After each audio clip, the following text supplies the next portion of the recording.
আপনি জানেন কি? সময় কখন শুরু হয়েছিল? সময় কখনই বা শেষ হয়ে যাবে? আপনি যেভাবে জানেন না, আমরাও সেভাবে জানি না। পৃথিবীর মানুষও জানে না।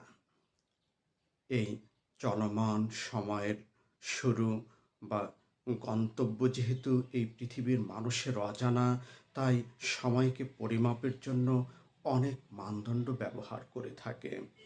এমন একটি মানদণ্ডের নাম হচ্ছে বছর। আমাদের জীবনে অনেক বছর এসেছিল। আমরা যদি জীবিত থাকি, আমাদের জীবনে অনেক বছর আসবে। এই বিগত বছরগুলোতে আমরা অনেক প্রতিশ্রুতি গ্রহণ করেছিলাম। আবার অনেক প্রতিশ্রুতি গ্রহণের পরেও আমরা ব্যর্থ হয়েছিলাম কিংবা সফল হয়েছিলাম। আর ভবিষ্যতেও আমরা প্রতিশ্রুতি গ্রহণ করব। বিশেষজ্ঞরা বলছেন, আমরা যারা নতুন বছরে প্রতিজ্ঞা করে থাকি, প্রতিশ্রুতি গ্রহণ করে থাকি, তার মাত্র ৮% মানুষই তাদের প্রতিজ্ঞা বাস্তবায়ন করতে পারে। বাকি ৯২% মানুষ ওই প্রতিজ্ঞা বাস্তবায়ন করতে পারে না। কেন অধিকাংশ মানুষ তাদের নতুন বছরের প্রতিজ্ঞাগুলো বাস্তবায়ন করতে পারছে না? তার বড় একটি কারণ হচ্ছে ওই প্রতিজ্ঞাগুলো তারা মানুষের কাছ থেকে ধার করে নিচ্ছে। তাদের নিজেদের মধ্য করে এবং নিজেদের মধ্য থেকে নিজেদের মতো করে ওই প্রতিজ্ঞাগুলো বাস্তবায়নের জন্য তারা চেষ্টা করছে না। ফলশ্রুতিতে অধিকাংশ নতুন বছরের প্রতিশ্রুতি বাস্তবায়ন করতে মানুষেরা ব্যর্থ হচ্ছে।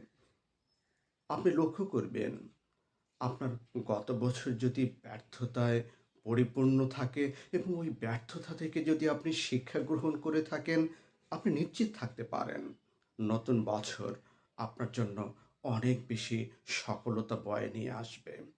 আর গত বছর যদি আপনি সফল হয়ে থাকেন এবং নতুন বছরে যদি আপনি এই সফলতার ধারাবাহিকতা বজায় রাখার জন্য প্রতিশ্রুতিবদ্ধ না হন, তাহলে নিশ্চিত থাকতে পারেন নতুন বছর আপনার জন্য অনেক বেশি হুমকি স্বরূপ।